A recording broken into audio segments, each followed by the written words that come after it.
In my opinion, using the marker float is an absolutely vital part of modern day carp fishing. One, it helps you map out the features in your swim so you know where to put a bait, and two, it gives you something to aim at once you've found those features. So I'm going to talk you through my marker float setup. First of all, the reel. It's an Infinity X bait runner reel. Bit extravagant for a marker reel because it's top of the range, a fantastic fishing reel to be honest, but the reason I'm using it, it's got a great big spool so the line comes effortlessly off of it, and also it's got a bait runner system on it as well, so when the marker float's out there I can easily let the line off to find the depth of water. It's loaded with 20-pound tournament braid, and that's another key thing. You need to be using braided reel line on your marker reels because there's no stretching braid, so as you pull the lead along the bottom, what the lead bounces over is going to vibrate better down the braid and give you a better idea of what's out there. And that's tied to a 30-pound Korda armour called leader, and that's just to take the force of the cast. Again, braid, so you're not taking away any of the feeling whatsoever. And the rod is one of my infinities, a 12-foot 3 3/4 infinity. Again, you might think a bit extravagant to have such an expensive rod as a marker rod, but if you can't cast your marker float as far as you can cast your rigs, it limits your fishing, because if you can't get the float right the way out there, you can't see what's at the end of your casting range. So always have the best casting rod you've got as your marker rod. Even if it's not an expensive one, have a 3.5 or even a 4-pound test curve rod as your marker rod, because the stiffer rod's going to cast further and it's going to help you to feel more down the line. And moving over to the marker float setup itself, it's the new drop zone marker float from Korda, and the thing that makes it different from all other floats, it's very buoyant, it flies really well, and it's got high vis vanes on the top of it. This is the orange one. You get an orange and black in a pack, or a yellow and black in a pack. There's nothing worse than when you get that float a long way out, you find a really sexy spot. Either the float won't come up because it's not buoyant enough, or when it does come up you can't see it in the ripple, and that will combat all of those problems. And then the stem is just a pike wire trace, a plastic coated wire trace that's got a quick link on the end of it, and then at the other end it's got a cork ball to hold it up off the bottom even when the line's slack, and a big eye swivel that I've crimped on as well. And I've got a 3-ounce flat pair swivel on there, and it's a flat lead on purpose because more of that lead's going to be touching the bottom, so it's going to put more vibrations back down the line and tell me what's out there. So I'm going to whack that out and we'll see how to use a marker float.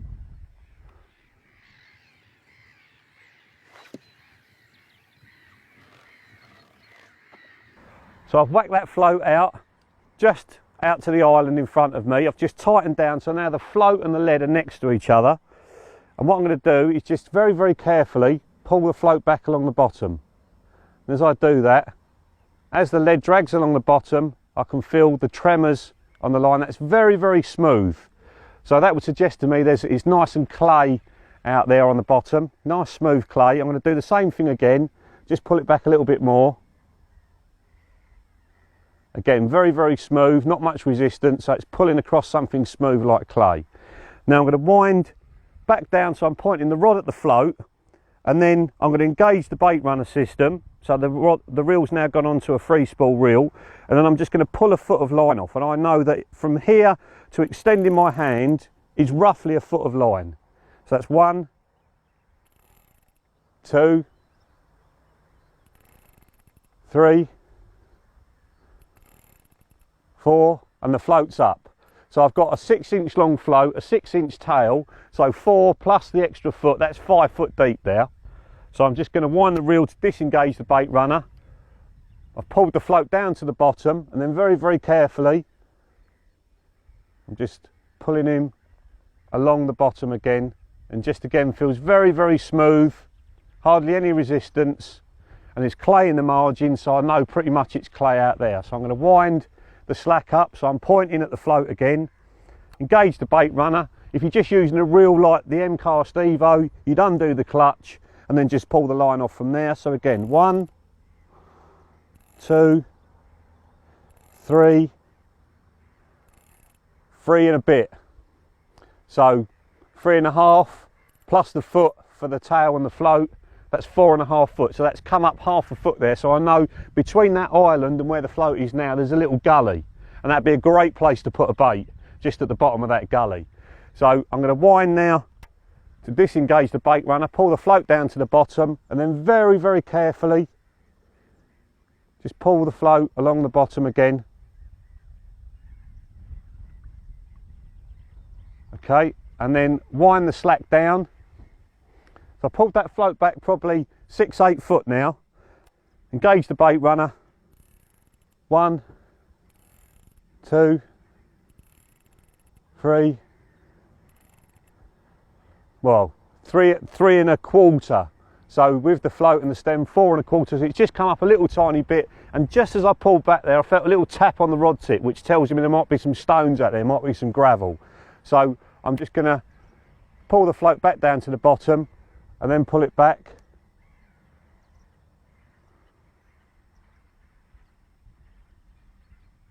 Still very, very smooth. So it's still clay out there. Winding back again and repeat the same. And it's worth doing this at the start of your session, especially if you're doing a week on one of these holiday venues. Map out the swim when you first get there. A week's a long time, you know, so if you know what's out there, you can start fishing after that. And once I've used the marker float once on that sort of session, it's very rare that I'll use it again. 1, 2, 2 foot now. So we've definitely come up. There's a bar there. We've come up a foot in just a short space there. So you've got a gully going down, gradual slope, and then up onto a bar. And if it's hot and sunny, like it has been in the last couple of days, that bar is a great place to have a bait. A bottom bait in 2 or 3 feet of water when it's really, really sunny is a great place to have a bottom bait, because fish will come up into that shallow water. They might be swimming in mid-water in 4 foot. They'll come onto 2 or 3 foot and you can get a bite there. So that's a great place to have a bait. Tap, tap, tap along the stones. And if you're going to put a rod on a gravel spot, don't put it right in the middle, because that's what everybody does. So put it on the edge of a spot. If you can find what we call a seam between the silt and the gravel, or the clay and the gravel, that bit where you first feel the taps, that's a lovely place to have a bait. So bait runner on. 1, 2, 3. 3 1/2, so it's 4 1/2. So we're off the bar now, we're down the other side. So there's no point me putting a back lead on in this swim, because it's going to go down to the bottom, over the bar, and then down the other side. Might as well just have a flying back lead on and try and keep the line pinned to the top of the bar and go it down at the other side. And that's another great place to have a bait. If you can lay the line down the back of something, it's much harder for the fish to come into contact with it. And if you're looking for spots on any lake, look for something different. So if it's silty everywhere and you can find a little gravel spot, great place to have a bait. If it's gravelly everywhere and you can find a little silt pocket, again, a great place to have a bait. And if you're going to fish the lake again and again, write it down. So you've got that swim mapped out, so the next time you go in there, you haven't got to cast around. But the first time you go out, as long as there's no one fishing around you, have a cast all around the swim, map out the features so you've got an idea in your head, and that's going to get you more bites.